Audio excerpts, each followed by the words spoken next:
प्यारे विद्यार्थियों, मैं डॉक्टर नेमीचंद कुमावत, सहायक आचार्य हिंदी विषय, राजकीय महाविद्यालय की बीए पार्ट सेकेंड विषय हिंदी साहित्य के प्रश्न पत्र द्वितीय की इस ऑनलाइन कक्षा में आप सभी का हार्दिक अभिनंदन और स्वागत।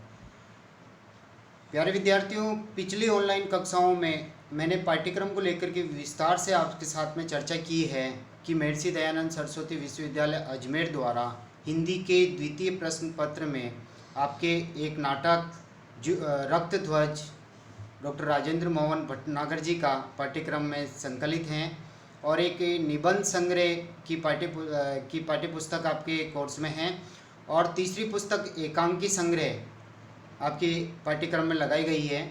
तो ये तीन पुस्तकें आपके इस द्वितीय प्रश्न पत्र को कवर कर रही है और आपका ये प्रश्न पत्र 100 अंकों का होगा, जिसमें 3 व्याख्याएं होगी 10-10 अंकों की इन तीनों पुस्तकों से, और इन तीनों पुस्तकों से 3 ही आलोचनात्मक प्रश्न होंगे 18-18 अंकों के, यानी 54 अंकों के 3 आलोचनात्मक प्रश्न होंगे और 30 नंबर की 3 व्याख्याएं होगी और ये कुल नंबर हो गए 84। अब 16 नंबर का जो एक प्रश्न आपके आता है, वो प्रश्न जब ये 3 पाठ्य पुस्तकें आपके कोर्स में लगाई गई है, तो यानी नाटक, निबंध और एकांकी, तो इनके विकास क्रम से संबंधित एक प्रश्न आपके आएगा 16 अंकों का। इन तीनों में से कोई एक प्रश्न अथवा में आता है, जैसे कि नाटक का उद्भव और विकास या नाटक के प्रमुख तत्व, या इसी तरह से एकांकी का उद्भव और विकास, एकांकी के प्रकार या एकांकी के तत्व, और या फिर आपके जो निबंध है उसका उद्भव और विकास से संबंधित आपके प्रश्न बनेगा। तो पिछली ऑनलाइन कक्षा में हमने एकांकी के उद्भव और विकास पर विस्तार से चर्चा की है। आज हम पढ़ने जा रहे हैं एकांकी के प्रमुख तत्व।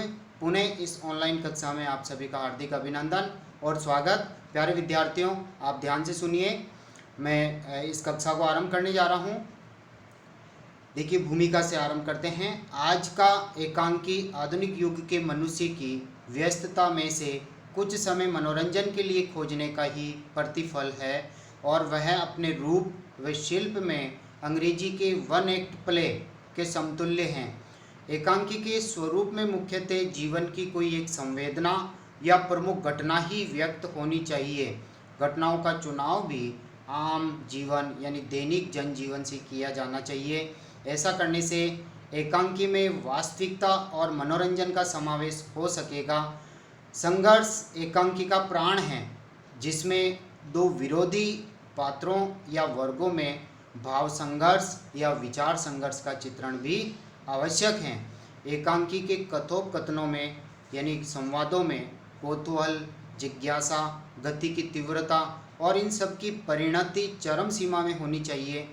चित्रण यथार्थ पर आधारित हो, लेकिन आदर्श की ओर संकेत परम आवश्यक हैं। डॉक्टर राम कुमार वर्मा की मान्यता है कि एकांकी में स्वाभाविकता और जीवन से निकटता बरकरार रखने के लिए संकलन त्रय पर विशेष ध्यान दिया जाना चाहिए।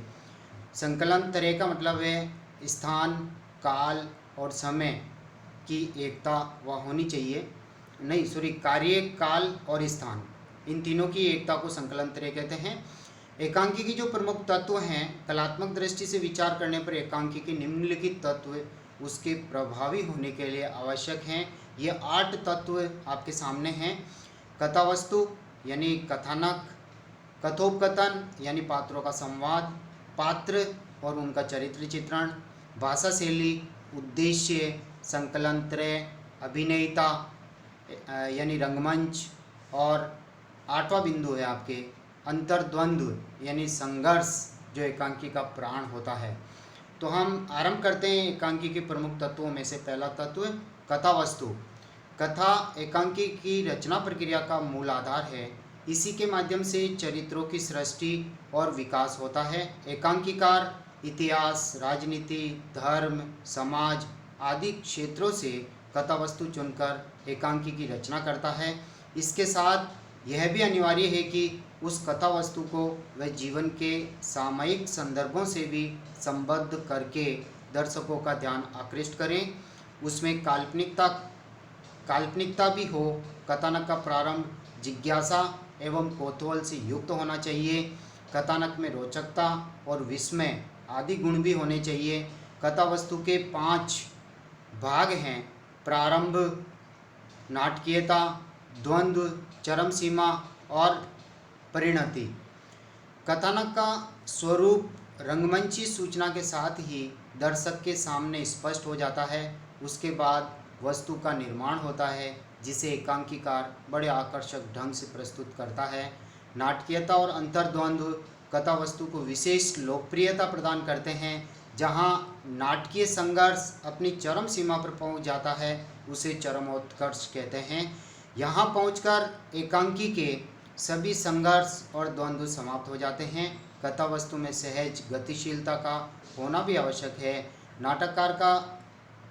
नाटककार की सफलता इसी पर निर्भर है कि वह कथानक को चरम सीमा की अवस्था पर पहुंचाकर समाप्त कर दें। संकलन त्रय के कारण एकांकी के कथानक में एकान्विति एवं संतुलन की प्रतिष्ठा होती है। इन्हीं के फलस्वरूप एकांकीकार दर्शकों पर अपना अपेक्षित प्रभाव छोड़ने में समर्थ और सफल होता है। एकांकी का जो दूसरा प्रमुख तत्व है वो हमारे सामने आ रहा है कथोपकथन, यानी पात्रों की आपसी वार्तालाप या बातचीत, उसे संवाद कहते हैं। संवाद कथानक का बहुत ही महत्वपूर्ण तत्व है। एकांकीकार इसी के माध्यम से चरित्रों का विकास और कथा वस्तु का प्रसार करता है। इसकी सफलता इस बात पर निर्भर है कि वह संक्षिप्त एवं सरल कथोपकथनों की योजना करें। रोचकता एवं स्वाभाविकता से संपन्न कथोपकथन एकांकी की सफलता में बहुत सहायक होते हैं। कथोपकथन पात्रों के अनुसार और प्रसंग के अनुकूल होने चाहिए। संवाद के माध्यम से ही पात्रों के अंतर्संघर्ष और पारस्परिक संघर्ष की अभिव्यक्ति होती है। प्रत्येक कथानक सौद्देश्य एवं साभिप्राय होना चाहिए, यानी उसका कोई न कोई उद्देश्य हो और उसका कोई न कोई अर्थ, यानी उस संदर्भ में उसका कोई न कोई अर्थ निकलना चाहिए। एकांकी की मूल संवेदना भी संवाद से व्यक्त होती है, यानी एकांकी की मूल संवेदना क्या है, लेखक क्या प्रकट करना चाहता है, हमारे सामने क्या विषय वस्तु को लेकर आने वाला है, ये पात्रों के आपसी वार्तालाप से ही पता चलता है। कथोपकथनों के द्वारा भाषा जीवंतता को प्राप्त करती है। अब हम तीसरे प्रमुख तत्व की ओर बढ़ते हैं। एकांकी का तीसरा तत्व है पात्र एवं चरित्र चित्रण। एकांकी में एकांकीकार अपने कथानक को मूर्त रूप देने के लिए अनेक पात्रों की सृष्टि करता है, यानी पात्रों की योजना करता है और इन्हीं के माध्यम से अपने विचारों को अभिव्यक्त करता है। पात्र ही कथा को गति एवं विकास देते हैं।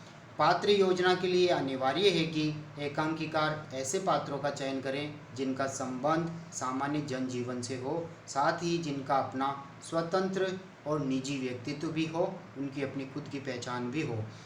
पात्रों का व्यक्तिबोध ही कथा वस्तु को सहज विकास प्रदान करता है। पात्रों की क्रियाशीलता में ही एकांकी की सफलता का रहस्य निहित होता है। पात्रों के चरित्र चित्रण में एकांकीकार को पूर्ण सतर्कता बरतनी चाहिए।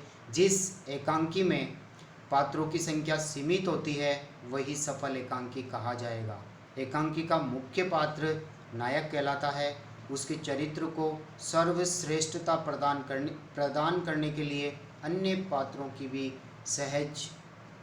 का भी सहज होना वांछनीय है, यानी वो आवश्यक है।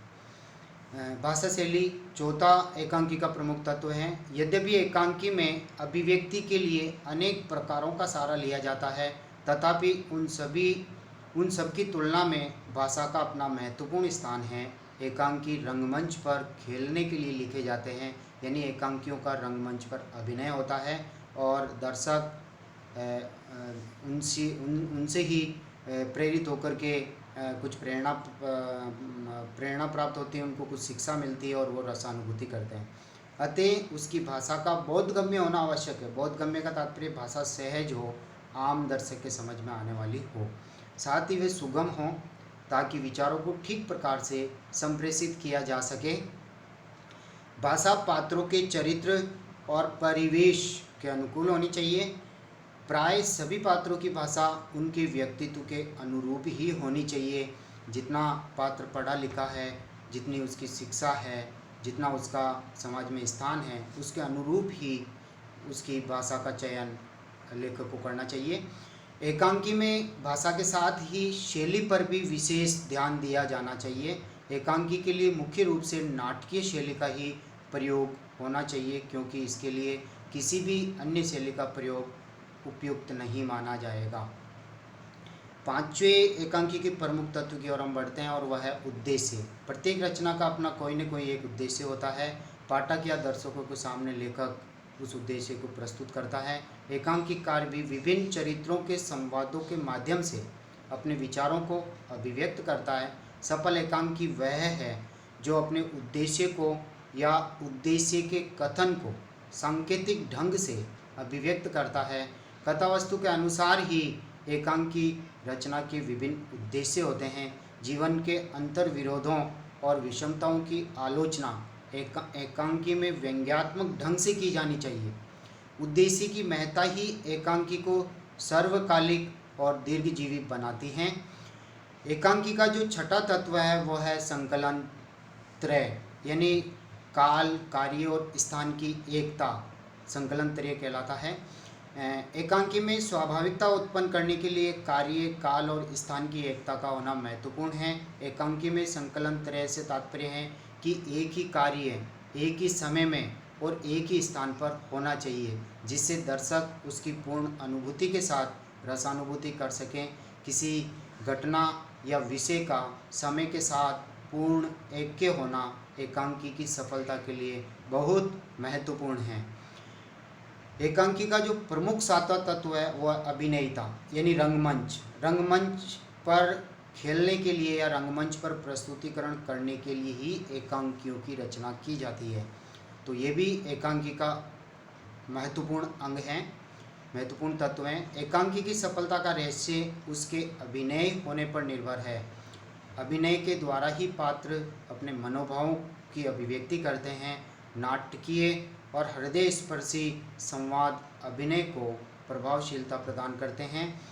एकांकी की रचना अभिनय यानी रंगमंच को ही दृष्टि में रखकर की जाती है।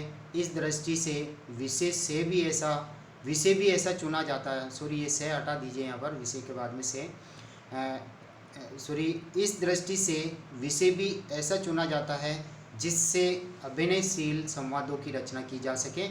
रंग निर्देश की सहायता से नाटक के उद्देश्य और उसकी रंगमंचीय आवश्यकताओं को मूर्त रूप दिया जाता है, क्योंकि रंग निर्देश अभिनय में सहायता प्रदान करते हैं।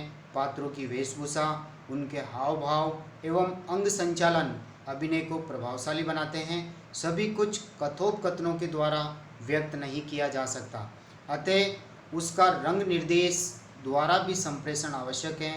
रंगमंच की साज सज्जा, रंगमंच के संकेतों का अपना महत्व है। एकांकी की सफलता के लिए उसका अभिनय होना बहुत आवश्यक है।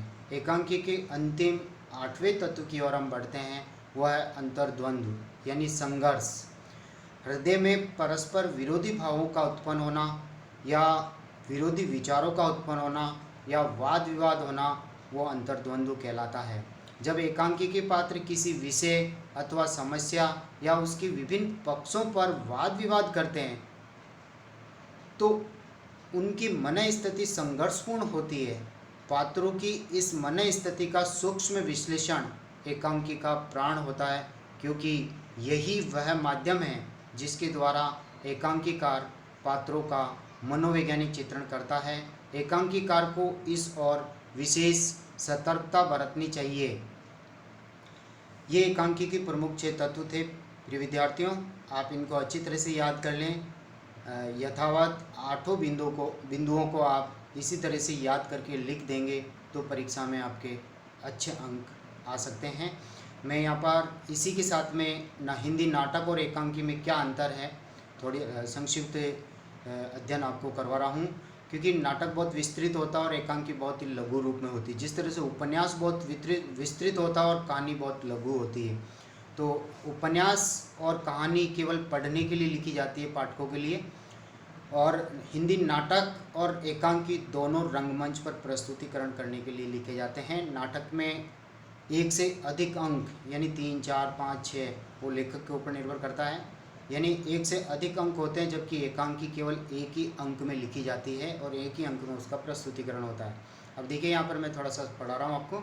जिस प्रकार उपन्यास अपनी विस्तृत कथा एवं जीवन के विविध पक्षों के प्रदर्शन में महत्व प्राप्त करता है और कहानी अपनी सीमित अभिव्यक्ति में ही महत्ता को प्राप्त कर जाती है, उसी प्रकार नाटक एकांकी की भी यही स्थिति है, क्योंकि नाटक अपने सुदीर्घ व्यापार, विस्तृत कथा, पूर्ण चारित्रिक विकास आदि के कारण गौरव को प्राप्त करता है, जबकि एकांकी अपने लघु कार्य व्यापार, लघु कथा, लघु चारित्रिक संकेत द्वारा गौरव हासिल कर लेता है। इस प्रकार एकांकी की महत्ता अपनी लघुता में है, अपने सीमित कार्य व्यापार में है, अपने सीमित चरित्र चित्रण में है और अपनी संक्षिप्त विचार अभिव्यक्ति में है।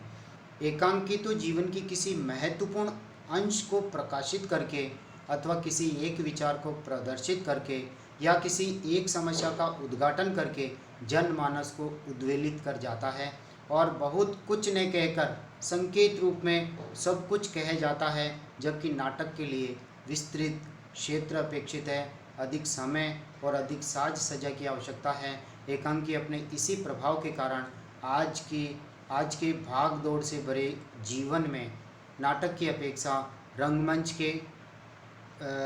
के प्रति अधिक तीव्र आकर्षण रखता है। यही कारण है कि पाठक नाटक की तुलना में एकांकी अधिक पढ़ते हैं और लेखक भी अधिक एकांकी लिखते हैं, अतः एकांकी अपने युग की देन है। प्यारे विद्यार्थियों, आज की इस ऑनलाइन कक्षा में आपने हिंदी एकांकी के प्रमुख तत्वों को विस्तार से पढ़ा है। इसकी पूर्व की ऑनलाइन कक्षा में और पूर्व की 2 ऑनलाइन कक्षाओं में आपने एकांकी के उद्भव और विकास पर मैंने विस्तार से चर्चा की है। आप दोनों प्रश्नों को अच्छी तरह से तैयार करें। आगामी ऑनलाइन कक्षा में हम एकांकी के प्रमुख प्रकारों पर विस्तार से चर्चा करेंगे। तो आज की इस ऑनलाइन कक्षा को मैं यहीं समाप्त करता हूँ। ये प्रश्न जो आपके परीक्षा में आएगा 16 अंकों का है और ये अच्छी तरह से आप इसको याद कर लें। 5 पृष्ठों में ये सामग्री आपको मैंने यहाँ आपके सामने प्रस्तुत की है। जय हिंद, जय भारत।